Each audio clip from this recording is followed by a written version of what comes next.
Ahojte, v tomto videu si ukážeme dva základné cviky, ktoré nám môžu pomôcť uvoľniť bolesť v ramennom klobe.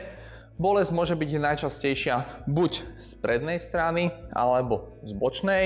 Dôležité je si uvedomiť, že môže byť príčina aj v krčnej chrbtici, prípadne môže byť problémové aj rameno v podobe impingementu alebo iných úrazov alebo zmien. Poďme si teraz ukázať, čo je veľmi dôležité preto, aby naše rameno bolo trocha uvoľnené. Predtým, ako začneme, je dobre vedieť, že náš ramenný klob alebo najväčší ramenný sval sa skladá z troch hlavných častí: predná, stredná a zadná časť. V dnešnej dobe všetci sme viac menej zatvorení a preťažujeme hlavne tú prednú časť, čo nám môže tiež spôsobiť bolesť. Pôjdeme sa teraz zamerať teda na aktiváciu zadného deltového svalu alebo ramenného svalu a uvoľnenie prednej časti. Začneme na podložke. Môžeme mať buď zrolovanú karimatku, uterák alebo vankúš. Ľahneme si na bolestivé rameno, ale tak, aby sme dodržali v lakťovom klobe zhruba 100 stupňov, alebo jednoducho povedané tupý uhol nám úplne stačí. Láhneme si chrbát, aj trup sa snažíme držať v jednom napriamení, to znamená, že ramenný aj bedrový klop sú v jednej rovine. Ak nás bolí koleno, tak môžeme si dať vankúš alebo podložku aj medzi kolena. Prvá aktivácia, ktorú vykonáme, je, že zatlačíme lakeť smerom do podložky, odtlačíme rebra, čím sa nám ramenný klop dostáva smerom od uší, dvihneme sa mierne hore a pretočíme dlaň smerom dopredu.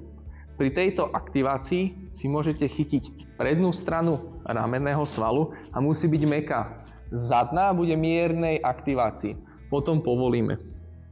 Znova s nádychom rebra od podložky, rameno mierne od uší, podvihneme hlavu, pretočíme dlaň smerom dopredu.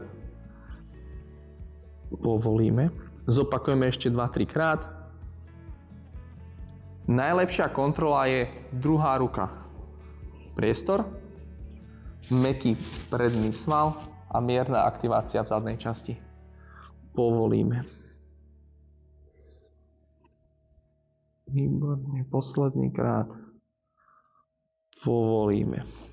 Prejdeme do druhého cvičenia, ktoré vychádza z pozícií na predlakti. Čo je veľmi dôležité si uvedomiť, je tam to isté pravidlo. Ramenný klop nesmie ísť smerom dopredu, tak ako ho máme v bežnom postavení alebo pri sedavom zamestnaní. Musíme ho pekne schovať smerom dozadu. Ruka nám kontroluje to, že rebra máme pekne rovine, nie sme takýmto spôsobom prepadnutí, držíme neustále napriamenie.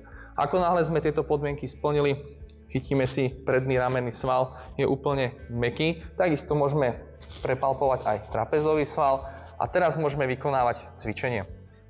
Mierne sa nakloníme smerom dozadu, naozaj iba mierne. Zacítime ťah na zadnom ramennom svale a dokončíme pohyb hrudníkom smerom dopredu. Nádych a vrátime naspäť s výdychom. Pokračujeme s nádychom dozadu, rameno, hrudník dopredu, výdych naspäť. Pri tom, ako sa vrátime naspäť, musíme dodržiavať pôvodné nastavenie. Znamená, že sa nevrátime do pozícií s ramenným klobom dopredu. To je najväčšia chyba, tam by nás to dráždilo. Znamená, že zopakujeme ešte 2-krát. Mierne dozadu, hrudník dopredu. Vrátime naspäť. Posledný krát. Mierne dozadu. Tu sa nám zvýši tupý uhol. Zrotujeme a vrátime naspäť. Toto cvičenie môžeme kľudne opakovať v 2 sériách po 10 opakovaní.